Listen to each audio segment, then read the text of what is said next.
Shalom! It's Friday again, and this time it's Parashat Shoftim.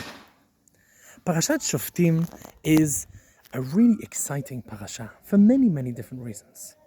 It's very famous for its opening words, Shoftim v'shotrim titen lecha b'chol she'arecha. Appoint judiciaries, judges, police force, and all of the accoutrements of a justice system in your lands, so that you can be a just people, a people of tzedakah or mishpat, a people of justice and of truth. But the parasha continues to talk about a bunch of other things as well. Also, a very famous topic of the parasha is appointing a king, melech.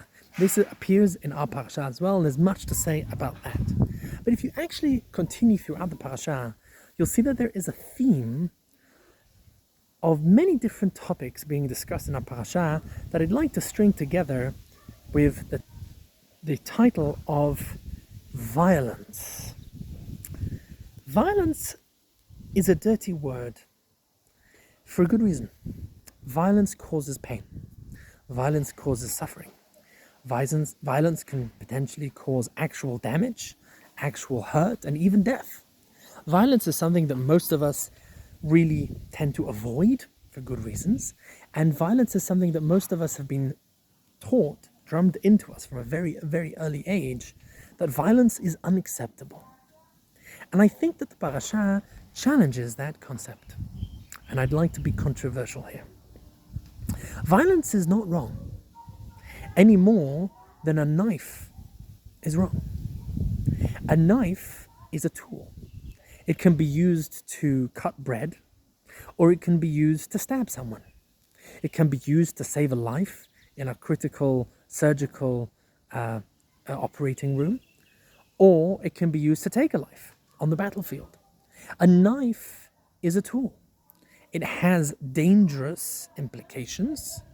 It holds within it the potential for evil, for bad, but also for good. Violence is a knife. For too long, I feel, we've kind of taught ourselves that if it's dangerous, that means that it needs to be avoided. And this is true in many different realms, but Judaism doesn't feel the same way. Judaism says, no, a tool is a tool. You need to learn to use a tool. Tools have purpose. Tools are important, and tools need to be used wisely and well. By the way, another topic mentioned in the parasha is the topic of war. Ki tetzeh milchama. When you go to war, how do you fight? What kind of system should you have? What kind of morality do we want to have in the army? What kind of battlefield ethics should we push? But one of the obvious implications is that war is violent. There is no such thing as a non-violent war. So by definition, war is something which is part of life, fortunately part of death as well. But war is very much necessary in the world. And this is a controversial statement. You've got the famous song by John Lennon, Imagine all the people, right? Imagine no wars, no troubles. Yeah, it's a nice dream, but it's not practical, and it's not even healthy. War is important. Conflict is important. Now you could ask, war, what is it good for? Yes, it's a great question. Maybe it's a tool that we prefer to use incredibly rarely. We want to put it on the high shelf and only use it, break glass in case of emergency. But war needs to be on the table. Very often, war is the deterrent. The threat of war is enough. War is necessary, as we can see today, as I myself, unfortunately, have experienced, had to go to war, and Be'ezrat Hashem will be going to war in the future, okay, unfortunately, as part of Miluim. Why? Because there is evil out there that needs to be fought. Unfortunately, just like you need a knife to cut out a tumor, you need a knife to stop dangerous animals, you also sometimes need a knife to stop dangerous people. War is crucial. A justice system, going back to the beginning of the parasha, shows us that, you need to have a police force. A police force is there to stop bad people. If you don't have police, if you defund the police, to use a modern, progressive political term, then that doesn't bring about peace. That brings about more conflict. Without having the knife on the table, there is more chance of danger, not less chance of danger.